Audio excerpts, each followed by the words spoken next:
Welcome to लर्नो science. तो दोस्तों आज हम लोग बात करेंगे पॉलिनोमियल इक्वेशन, जो मैथ का सबसे इंपॉर्टेंट चैप्टर माना जाता है। छोटे से कंसेप्ट के अंदर बहुत सारे क्वेश्चंस आपको आते हैं और इजी सा टॉपिक होता है। इसको हम क्लियर करते हैं फटाफट, ताकि बोर्ड का एग्जाम में हम क्विक रिवीजन के तौर पर फटाफट कर सके। तो सबसे पहले ये पॉलिनोमियल होता क्या है, आपको ये पता रखना है कि पॉलिनोमियल क्या होता है कि कोई भी इक्वेशन जिसको ax² plus bx plus c के फॉर्म में लिखा जाए, ठीक है, इसको कहते हैं पॉलिनोमियल इक्वेशन।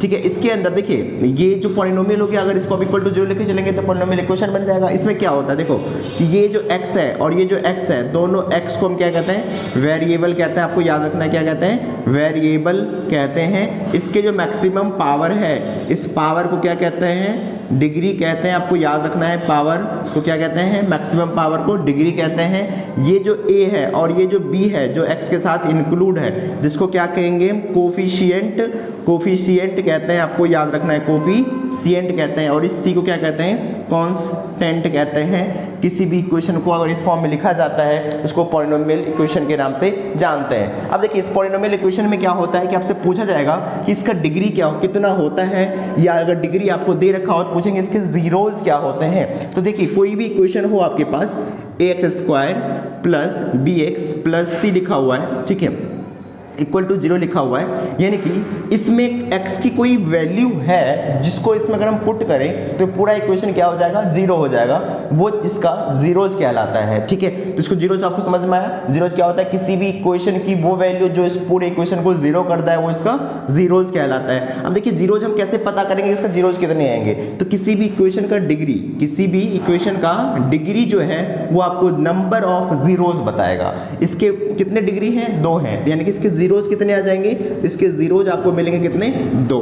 ठीक है, अब एक क्वेश्चन के लोग लेके हम लोग देख लेंगे किसे कैसे जीरोज है और कैसे इसकी डिग्री हमें कंफर्म हो रहा है कि इसके जीरोज ही इतने ही आएंगे। तो देखिए जो जीरोज निकला, अगर मान लीजिए इसके पहला जीरो निकला, 2 जीरो की बात कर रहे हैं, फर्स्ट जीरो को हम क्या बोलते हैं, अल्फा, दूसरे जीरो क्या बोलते हैं, बीटा। आपको याद रखना है। अब दोनों जीरोज के बीच में क्या होता है, रिलेशन होता है इस इक्वेशन के साथ। कैसा रिलेशन, तो देखो ये पहला जीरो, ये दूसरा जीरो, यानी कि एक आप रिलेशन याद रखना है, sum of zeros, sum of zeros. ठीक है, किसके बराबर होता है, sum of zeros equals to minus B upon A होता है। आपको याद रखना है। और product of zeros, product of zeros क्या होगा, c अपॉन a होगा। देखो ये b कौन सी वैल्यू है, तो ये वाली वैल्यू होती है।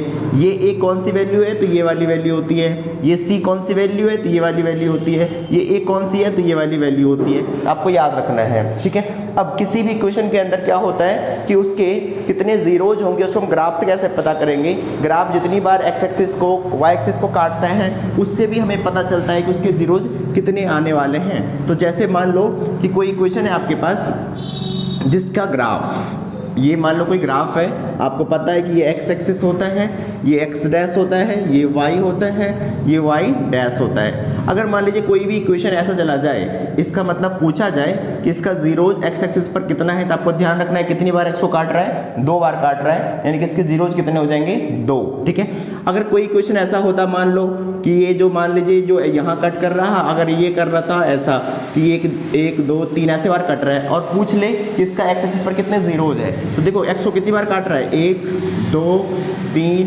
4, तो नंबर ऑफ जीरोज कितने हो जाएंगे, 4 नंबर ऑफ जीरोज हो जाएंगे। इसका डिग्री पूछा जाए तो इस ग्राफ से जो इक्वेशन बनेगा उसका डिग्री कितने होंगे, 4 होंगे। आपको याद रखना है। ठीक है, तो ऐसे ग्राफ से भी आपको ध्यान रखना है कि कितने जीरोज हमें मिल सकते हैं। ठीक है, अब एक क्वेश्चन लेते हैं जिसमें हम अल्फा बीटा के साथ रिलेशन भी निकालेंगे और उस अल्फा बीटा से हम इक्वेशन को भी वेरीफाई करते हैं। जैसे मान लीजिए आपके पास कोई इक्वेशन है x² plus 7x plus 12 equals to 0। अगर आपको एक ऐसा इक्वेशन दे रखा है, ठीक है, मान लीजिए कि यहाँ पर 0 ना भी हो, ऐसा लिखा हो, और पूछे कि इसका क्या करो, जीरोज फाइंड करो, तो क्या करेंगे, इसको निकालने के लिए क्या करोगे आप, तो देखो इसका मिडिल टर्म स्प्लिटिंग आपने पढ़ रखा है, तो इसको क्या करेंगे, मिडिल टर्म स्प्लिटिंग करेंगे। तो सबसे पहले मिडिल टर्म स्प्लिटिंग का रूल क्या होता है, जो x² के साथ कोई टर्म है इसको और जो c है इसको, इन दोनों को आपस में क्या करो, मल्टीप्लाई कर दो। ठीक है, क्या मिल गया, 12। अब इसको इस हिसाब से फैक्टर करेंगे, उस फैक्टर को ऐड करें तो ये बन जाए। जैसे 12 है, 12 का फैक्टर क्या होता है, 1 × 12, 2 × 6, 3 इंटू 4, इतना ही फैक्टर हो सकता है। अब इसमें से और ऐसा कौन सा फैक्टर का पेयर है जिसको हम ऐड करें तो ये क्या बन जाए, 7 बन जाए। ये हमें चीज ध्यान रखना है। तो देखो ये 1 है ये 12 है, दोनों को ऐड करें तो कितना होगा 7, हो ही नहीं सकता, 13 हो जाएगा। इन दोनों को ऐड कीजिए कितना हो जाएगा 8, ये भी नहीं हुआ। अब इन दोनों को ऐड करें तो कितना आ रहा है 7, यानी कि ये दोनों एक ऐसा पेयर है जिसको हम ऐड कर रहे हैं तो क्या हो रहा है 7 हो रहा है। तो यानी कि हम इसको अब स्प्लिटिंग इजिली कर सकते हैं। तो देखो कैसे स्प्लिटिंग हो जाएगा अब इसको, तो देखिए इसको हम लिख सकते हैं एक्स स्क्वायर प्लस ये 7x को हम क्या लिख सकते हैं 4x प्लस 3x। अब देखो इस 4x और 3x को आप ऐड करो तो कितना होगा 7, दोनों को मल्टीप्लाई करो तो कितना होगा 12, यानी कि इसका फैक्टर हो गया। अब इसको हम ऐसे लिख सकते हैं x square plus 4x plus 3x plus 12, ऐसे लिख देंगे। अब इसमें से क्या कॉमन आ रहा है x, यहाँ से x कॉमन ले लेंगे, यहाँ से क्या बच गया 4, यहाँ से क्या कॉमन आ रहा है 3, यहाँ से क्या बच जाएगा x प्लस 4। अब इनमें से जो सेम चीज है उसको बाहर कर दो, क्या मिलेगा x प्लस 4 और दूसरा क्या मिलेगा x प्लस 3। इतना लिखने के बाद अब क्या करेंगे, फिर लिखेंगे फॉर जीरोज ऑफ पॉलिनोमियल। तो यहाँ पर आप अगले स्टेप में क्या करेंगे, for zeros of polynomial. Polynomial के जीरोज निकालने के लिए हम क्या करेंगे कि x plus 4 bracket x plus 3 equal to क्या करेंगे 0 ले लेंगे। तो यहाँ से एक बार x प्लस 4 इक्वल टू क्या मिल गया 0, तो x की वैल्यू कितना मिल गया -4। दूसरी बार x प्लस 3 इक्वल टू 0, तो x क्या मिल जाएगा -3। यानी कि ये जो पहली वैल्यू थी इसको हम क्या मान लेंगे अल्फा -4, दूसरी वैल्यू जो है -3 इसको क्या मान लेंगे बीटा -3। यानी कि इसके दो जीरोज निकल गए, एक प्लस -4 और एक -3, ये दोनों इसका जीरोज कहलाएगा, अल्फा और बीटा कहलाएगा। ठीक है, अब हम लोग एक ऐसे क्वेश्चन करके देखेंगे जिसके आपको जीरोज ऑलरेडी दे रखा होगा, उससे हमें एक क्वेश्चन जनरेट करना है कि क्वेश्चन कौन सा है। ठीक है, तो देखिए क्वेश्चन जरा लेते हैं फटाफट। आपके पास मान लो कि एक अल्फा की वैल्यू दे दे कि ना -2 है और बीटा की वैल्यू दे दे 3 है। ठीक है, ऐसा कोई क्वेश्चन दे दे अल्फा की वैल्यू -2 है और बीटा की वैल्यू 3 है, तो क्या करना है आपको, पॉलिनोमियल इक्वेशन बनाना है। तब क्या करेंगे, पहला स्टेप्स आपको क्या है, सम ऑफ जीरोज। तो सम ऑफ जीरोज निकालोगे, सम ऑफ जीरोज में क्या होता था -b/a, यानी कि इसको हम ऐसे भी कह सकते हैं alpha plus beta equals to -b/a। Alpha की जगह पर कितनी है -2, बीटा की जगह पर कितना है +3 इक्वल टू -b/a। अब इसको हम क्या लिख सकते हैं 1/1 इक्वल्स टू -b/a। ठीक है, दूसरी बार आपने दूसरी बार क्या देखा है, प्रोडक्ट ऑफ जीरोज, यानी कि प्रोडक्ट ऑफ जीरोज। क्या था प्रोडक्ट ऑफ जीरोज, तो c/a, यानी कि alpha into beta equals to c/a। Alpha की वैल्यू -2, बीटा की वैल्यू 3, दोनों को मल्टीप्लाई कर दें तो आपको मिलेंगे c, यानी कि -6/1 इक्वल्स टू c/a। तो यहाँ से a की वैल्यू सेम हो रही है, तो यानी कि a मिल गया 1, b की वैल्यू कितनी हो रही है -1। अब c की वैल्यू चेक कीजिए कितना हो रहा है -6, यानी कि आपको अल्फा a b c तीनों वैल्यू निकल गया। अब हमें यहाँ से इक्वेशन बनाना पता है, इक्वेशन क्या होता है ax² plus bx plus c, ये इक्वेशन होता है। a की वैल्यू कितनी है 1, यहाँ रख दो 1 तो x², b की वैल्यू कितनी है -1 तो -x, c की वैल्यू कितनी है -6 तो -6। तो ये आपका राइट पॉलिनोमियल इक्वेशन बन जाएगा। तो इस हिसाब से अगर आपको जीरोज दे रखा हो तो पॉलिनोमियल इक्वेशन जनरेट कर सकते हैं। तो अब मान लीजिए हमारे पास एक ऐसा क्वेश्चन है, find all zeros of this polynomial if its 2 zeros are √2 and -√2। यानी कि कोई एक पॉलिनोमियल इक्वेशन है जिसमें आपके 2 जीरोज पता है, बाकी देखो पावर कितने हैं इसके, सॉरी यहाँ पर होना चाहिए था 4, यानी कि पावर कितने हैं यहाँ पर 4, पावर अगर 4 है आपके पास, अब क्या करेंगे इसके बाकी जीरोज अगर पूछा जाता है, बाकी जीरोज अगर आपसे पूछा जाता है तो देखो पावर 4 तो कितने जीरोज 4 होने चाहिए, एक जीरो तो यहाँ पर है, दूसरा जीरो यहाँ पर है, बाकी जीरोज आपको फाइंड करना है। तो क्या करेंगे, ये आपको पता है कि जीरोज है, यानी कि इसको हम जब सॉल्व करेंगे तो इसको हम ऐसे तो लिख सकते हैं कि ये x जो है, x की वैल्यू कितनी आ रही है +√2, इसको इधर ले आओ क्या मिलेगा x -√2। ठीक है, इक्वल टू 0 कह सकते हैं। दूसरी बार आपने क्या लिखा है x इक्वल्स टू -√2, इसको इधर ले आओ क्या मिलेगा x +√2 इक्वल्स टू 0। अब दोनों को आपस में मल्टीप्लाई कर लो तो क्या मिलेगा कि x -√2 जो है और x प्लस रूट 2 जो है वो किसके बराबर है 0। इसको आप देखो a minus B A plus B क्या हो जाएगा एक्स स्क्वायर माइनस रूट 2 का स्क्वायर इक्वल्स टू 0, यानी कि x square minus 2 equals to 0। ठीक है, तो ये जो है इसका जीरोज है, इसका मतलब इसको जब हम इससे डिवाइड करेंगे पूरी तरह से डिवाइड हो जाएगा। तो देखिए कैसे करते हैं जी, इसका आगे मिलेगा एक्स स्क्वायर माइनस 2, तो यहाँ पर लिखेंगे 2x की पावर 4 माइनस 3x की power 3 minus 3x square plus 6x minus 2। अब हम इसको डिवाइड करना है, तो देखो पावर यहाँ पर 2 है, यहाँ पर 4 है, यानी कि पावर में अंतर कितने का है, x की पावर 4 है तो यहाँ पर 2 है, तो यहाँ पर कितना जाएगा x की पावर 2। अब इससे इसको इंटू कर दो तो 2x की पावर 4 हो जाएगा, ये इसके साथ इंटू हुआ तो माइनस 4x स्क्वायर वाला यहाँ पर है तो माइनस 4x स्क्वायर आ जाएगा। अब साइन चेंज कर दे, ये माइनस ये प्लस ये कैंसिल आउट, x की पावर 3 बड़ा बच गया, यहाँ लिख देंगे माइनस 3x की पावर 3। अब यहाँ पर इन दोनों को सॉल्व करें x स्क्वायर, ये 4 है ये 3 है, तो 4 में से 3 जाएगा तो 1, प्लस वाला ज़्यादा है तो प्लस का x स्क्वायर बच जाएगा, प्लस का 6x माइनस का 2। अब यहाँ पर माइनस 3 आ रहा है तो यहाँ क्या लिख देंगे माइनस का 3। अब कितने का पावर का अंतर है तो 1x का, तो यहाँ जाएगा 1x। अब इससे फिर इंटू कर देंगे तो इसको x स्क्वायर को माइनस 3x कितना हो जाएगा माइनस 3x स्क्वायर, इसके साथ करेंगे तो प्लस का 6x, साइन चेंज कर दें तो प्लस माइनस, ये कैंसिल आउट, ये भी कैंसिल आउट, बचा क्या x स्क्वायर माइनस 2। अब यहाँ x स्क्वायर है, यहाँ पर भी x स्क्वायर, यानी कि बचा प्लस का 1, यहाँ आ जाएगा x square minus 2, sign change कर दें, ये कैंसिल आउट। ठीक है, हमें क्या मिल गया, डिवाइड करके जो मिला है जो क्वोशिएंट आया, अब उस क्वेश्चन को हम क्या करेंगे मिडिल टर्म में स्प्लिटिंग करते हैं। तो देखिए कैसे स्टेप स्प्लिटिंग होगा अगले स्टेप में, आपको लिख सकते हो आप इसको 2x square minus 3x plus 1 आ गया। अब इसको जब इस मिडिल टर्म स्प्लिटिंग करेंगे तो बाकी दोनों जीरोज आ जाएंगे। कैसे, देखो इसको आप लिख सकते हो 2x square minus 2x plus minus x plus का 1। अब देखो इन दोनों को मल्टीप्लाई करो तो 2x स्क्वायर, ऐड करो तो 3x।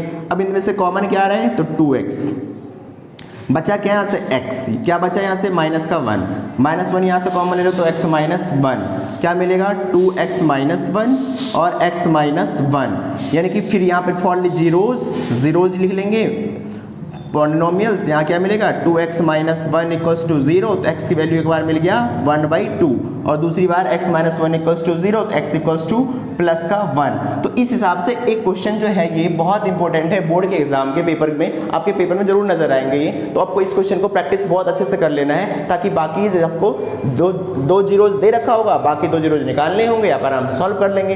ठीक है, अब एक और अच्छा क्वेश्चन है जो पेपर में देखने को आपको मिले। तो नेक्स्ट क्वेश्चन आपको एक ये ऐसा है, ये क्वेश्चन बहुत इंपॉर्टेंट है पेपर के लिए, जो आपको पेपर में देखने को ये भी मिल सकता है। जैसे मान लीजिए आपके पास दे दिया फिर वही क्वेश्चन, क्या ये एक पॉलिनोमियल इक्वेशन है जिसका बोल रहा है कि 2 जीरोज आपको पता है, बाकी 2 जीरोज निकालो।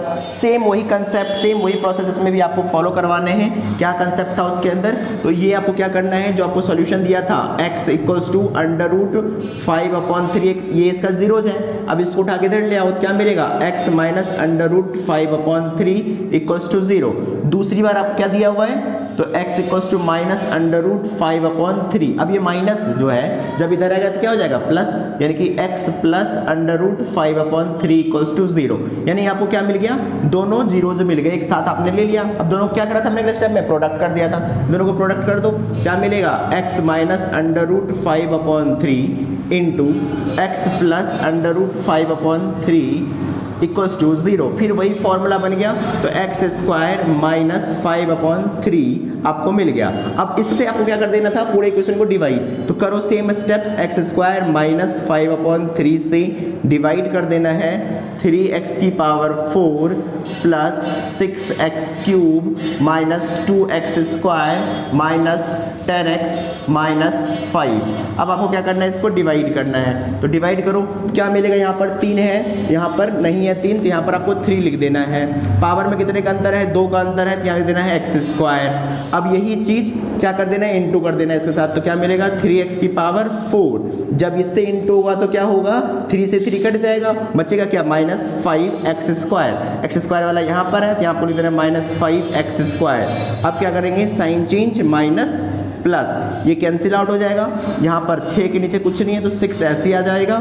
ठीक है, अब यहाँ पर देखो 5 है, यहाँ पर 2 है तो घटा दो, तो माइनस नहीं प्लस का 3x स्क्वायर बचेगा माइनस 10x माइनस 5। अब यहाँ पर 6 है, यहाँ पर 6 नहीं है, तो आपको क्या कर देना है, यहाँ पर पहले 6 लिख देना है, प्लस है तो प्लस में लिख देना है। पावर में कितने का अंतर है, एक x का अंतर है, तो यहाँ जाएगा x, तो 6x क्यूब हो जाएगा। जब इसको फिर इंटू करेंगे तो 3 से 2 बार में कट जाएगा, 2 इससे इंटू हो जाएगा तो -10x, तो यहाँ पर क्या लिख देना है -10x। अब साइन चेंज कर दो, माइनस ये प्लस, ये कैंसिल आउट, ये कैंसिल आउट, क्या मिला 3x स्क्वायर -5। अब ये 3x स्क्वायर जो है यहाँ पर 3 है, आपको क्या लिख देना है यहाँ पर 3। अब 3 से मल्टीप्लाई कर दो, 3x स्क्वायर, ये इससे मल्टीप्लाई कर दो कट जाएगा -5, यानी कि आपको ये sign change minus plus cancel out, यानी कि पूरी तरह से डिवाइड हो जाता है। आपको ध्यान रखना है जब भी डिवाइड करेंगे तो एक्यूरेटली डिवाइड होके आंसर 0 आएगा। अगर नहीं आ रहा है जिसका मतलब कहीं ना कहीं आपका मिस्टेक है, ठीक है। अब जो आप ये डिवाइड करके आपने लिया है उसको क्या कर देना है, मिडिल टर्म स्प्लिटिंग, ठीक है। तो अब 3x square plus 6x plus 3 equal to 0 है। अब आपको क्या करना है, मिडिल टर्म स्प्लिटिंग है, यानी कि इन दोनों को आप क्या करोगे, ऐड करोगे तो आपको बनना चाहिए। अब देखो एक चीज़ और इसमें आसान कर सकते हो, कॉमन क्या दिख रहा है 3 कॉमन लो, क्या मिलेगा x square plus 2x plus 1 equal to 0। देखो और आसान हो गया, इस 2 को 3 को इधर भेज दो तो 0 हो जाएगा, तो x square plus 2x plus 1 equal to 0।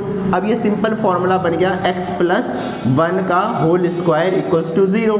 अब यानी कि एक बार 2 बार लिख दो इसको, x प्लस 1 इक्वल टू 0, यानी कि x इक्वल्स टू माइनस का 1, दूसरी बार x इक्वल्स टू माइनस का 1, इसके बाकी 2 जीरोज जो हैं वो -1 आपका आंसर आ जाएगा। तो इससे ज़्यादा टफ पेपर में आपके क्वेश्चन नज़र नहीं आएंगे पॉलिनोमियल के।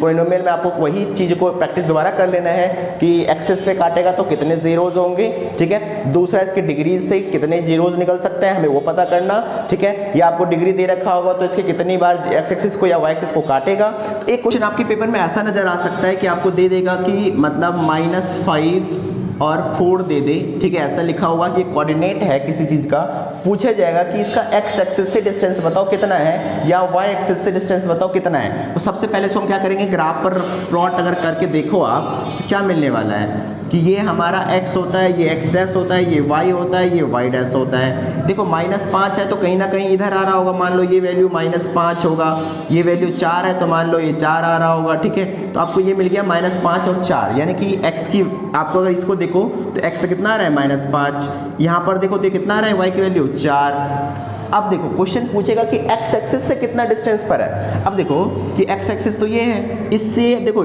x की वैल्यू भले 5 है लेकिन x से डिस्टेंस कितना है, ये 4 है। अगर पूछे y से डिस्टेंस बताओ तो y की वैल्यू कितनी है, 4 है, लेकिन y से डिस्टेंस कितना है, -5 का है। यानी कि आपको पेपर में पूछेगा कि x का डिस्टेंस बताओ कितना है तो आपको y वाली वैल्यू बता देनी है। अगर आपसे पूछे y का डिस्टेंस बताओ तो x की वैल्यू बता देनी है कि इसका है और x से इतना डिस्टेंस पर है। एक क्वेश्चन ऐसा नजर आ सकता है पेपर के अंदर में, ठीक है। इससे अलग क्वेश्चन मेरे हिसाब से तो नहीं आएंगे। अगर आते भी हैं, अगर आपको लगता है कि ये क्वेश्चन आने की संभावनाएं है, डाउट लग रहे हो तो आप मेरे को कमेंट बॉक्स में डाल सकते हैं। और अगर आपको वीडियो अच्छी लगी हो तो लाइक, सब्सक्राइब और शेयर जरूर करें। नेक्स्ट वीडियो में हम आपको अगले चैप्टर यानी कि लीनियर इक्वेशन 2 वेरिएबल्स के कंटेंट अपलोड करूंगा। Thank you for watching this video.